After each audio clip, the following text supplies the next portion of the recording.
Hey guys, how y'all doing? BionicleSaurus here, and in this video, we are going to be taking a look at the beasts of the Mesozoic raptor series, Fans' Choice Pyroraptor Olympius. This is such an amazing, beautiful, beautiful thing, and I am so excited to talk about it. Let's get straight into the frickin' video.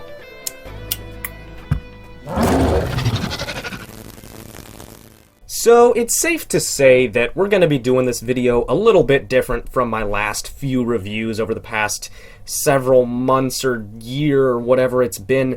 The point is I'm not going to film a crap ton of B-roll and then, record voiceover after the fact. That's going to be really impractical here, so we're just going to record it all together. There's so much to go through with this kind of a thing that it's tedious already, so let's just get straight into it. Let's just talk about the first major important point that I want to discuss, and that is the frickin' box. Yeah, it's a cardboard and plastic box, and to the average person it may not seem overly exquisite, but here in the dinosaur collecting community, we're really not used to this. This is not what we are used to seeing. The vast majority of figures out there that people like myself tend to collect they don't have any packaging. Maybe they have a tag. Usually the tag doesn't even have anything on it. The amount of effort that went into this, let's just go through it like bit by bit. So first of all, we have a slightly different color and style to the edges and the Raptor series logo,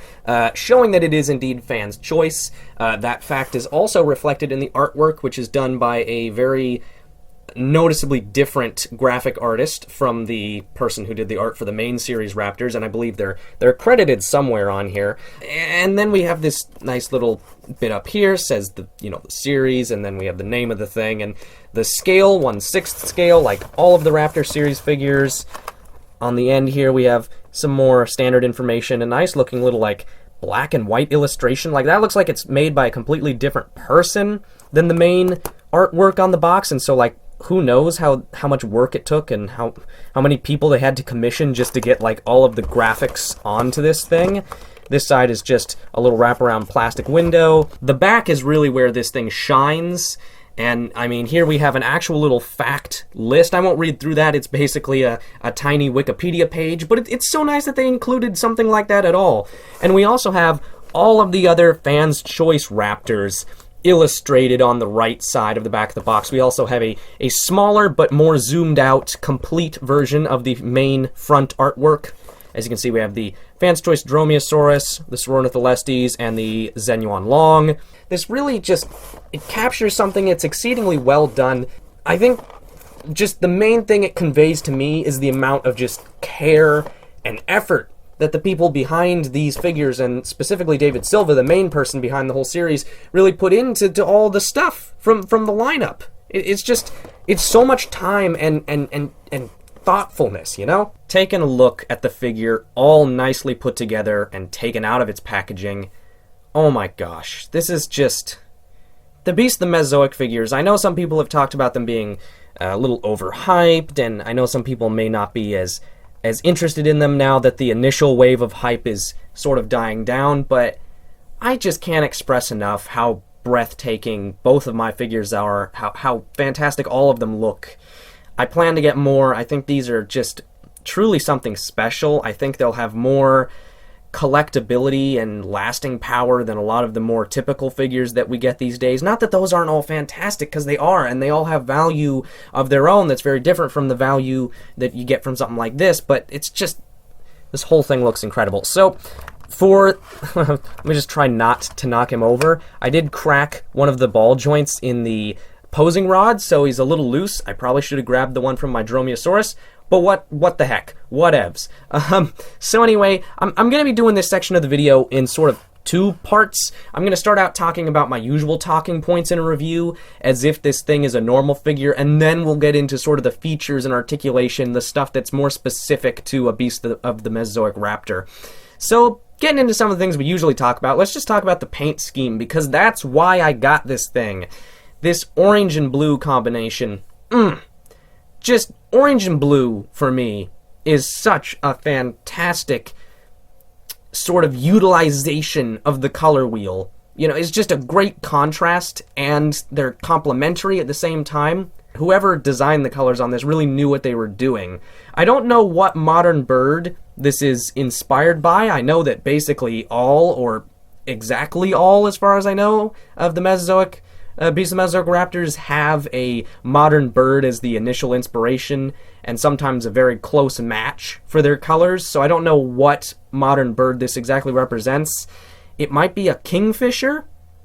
I'll throw up a picture on the screen and a name in case I'm getting that wrong, but whatever. Regardless of what this is based off of, it looks fantastic. It's really well done. Specifically the paint application, like the way it's actually applied. I think I'll zoom in a little bit for this. As you can see, this just looks spectacular.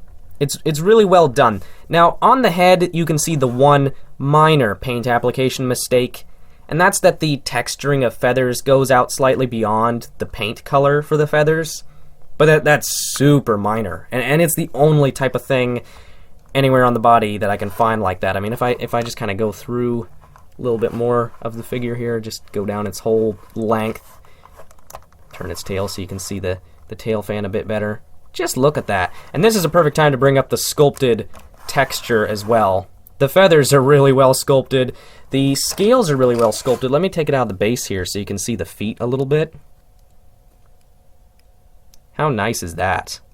They really look like sort of raptor bird feet. There you go, just trying to get the lighting just about right. Hopefully you can see this all okay. This is just fantastic. This is gorgeous. It's super well detailed. I mean, it's super well detailed. In the knees there, you can see about the only point where articulation is obvious. It's the only point where that's even an issue, and if you're like me and you're OCD about accurately positioning the wings as folded down as they can get, then you don't really have to worry about it.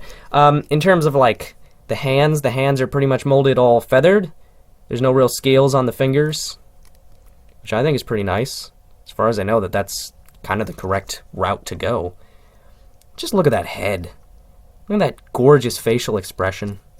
Open up the mouth and you can see that there's a decent amount of detail in there. It's not the most detailed mouth interior we've ever seen. And in general, when it comes to the nuance and the flow of the paint job and the sculpting of the detail, it's not quite Papo or Rebor level, but it's really, really good. And it also manages to have a really fun kind of action figure feel with the way it's sculpted and painted, but also looks really nice and is quite believable. Looks realistic at the same time. It's a really good bridging of different artistic styles. As far as, how sound this is anatomically. Oh my gosh, look, there's some more like silver sheen right here on the lower jaw. I've never even noticed that before. That's fantastic. The light is bringing it out. But as far as accuracy is concerned, let's just say it bluntly. We're talking about accuracy now. We're moving on. Part of the accuracy is optional. Part of it is your responsibility as the owner. And if you take the time to thoughtfully pose it, make sure its tail stays relatively straight and stiff, and fold its wings rather well. As long as you care about those sorts of things, you're going to end up with quite an accurate representation. And even if you don't bother with those sorts of things, the inherent qualities of this are quite anatomically well done. It's not the most accurate raptor. I'll argue that the Safari Velociraptor still gets things a bit better in the term of the fluffiness and the higher volume of its feathering, especially on like its neck and torso. But these Beast of the Mesozoic figures still do things really well. I'd say this figure in particular is a little skinny in some spots, and the feather is a little bit glued on to the skin, a little bit flat. Could use some more volume, use some preening perhaps. I think the Dromaeosaurus is a bit bulkier, and it actually ends up benefiting from that. There's nothing super specific to comment on. I mean, like the primaries don't actually connect to the second finger. They're just molded as if they do, but it's really nice. The primaries, the outermost, wing feathers, they move with the hand. You can't move them separately. So the hand is always going to be in an anatomically correct position with them, as long as you're, looking at it from out here and not paying attention to the actual direct attachment points. And that was really, really thoughtful. Okay, so as you can see, he's in a goofy frickin' pose right now. And we're going to talk a little bit about posing. Let's get into this thing, not as just a figure, but as an action figure. Let's talk about the articulation, because this is important. So I've zoomed the frame out as far as I can go, just so that I can show the whole thing easily. I'm not going to zoom in on any specific articulation points, because there's already some reviews that do that pretty well.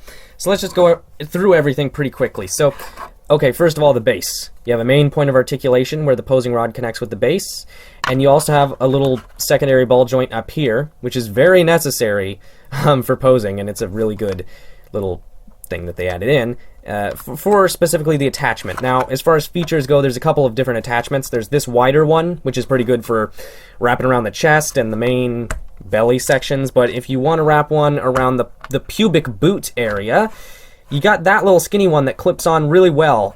It doesn't really clip on with the Dromaeosaurus, so I don't think it's designed to clip on necessarily, but with certain raptor figures, I know it works really well. This is one of the ones where it works really well, and this one is especially loose, but that's my fault. Ignore that. Okay, so other features. The running toes. We'll get to these in a second, and I'll actually show how to attach them a little bit. But for now, let's just talk about the parts that you just move. So, in terms of the head, you got the main jaw joint. That's good. You got a tongue. And the tongue, I think, might be slightly bendable, twistable. I'm not sure. And it's really well articulated. You can get a lot of stuff going with the tongue. That's super duper neat. And let's get that in there. You have a few joints in the head. You have sort of this upper joint and then sort of a less well articulated lower joint. That upper joint allows for a lot of nice swivel. You can pretty much make him look behind him like, what's up there? It might be one of the most expressive points of articulation on the thing, to be honest. As far as arms are concerned, you got the shoulder, which is a ball joint, can go in and out, go forward and back a little bit. Got hinge elbow, got hinge wrist / primary feather joint.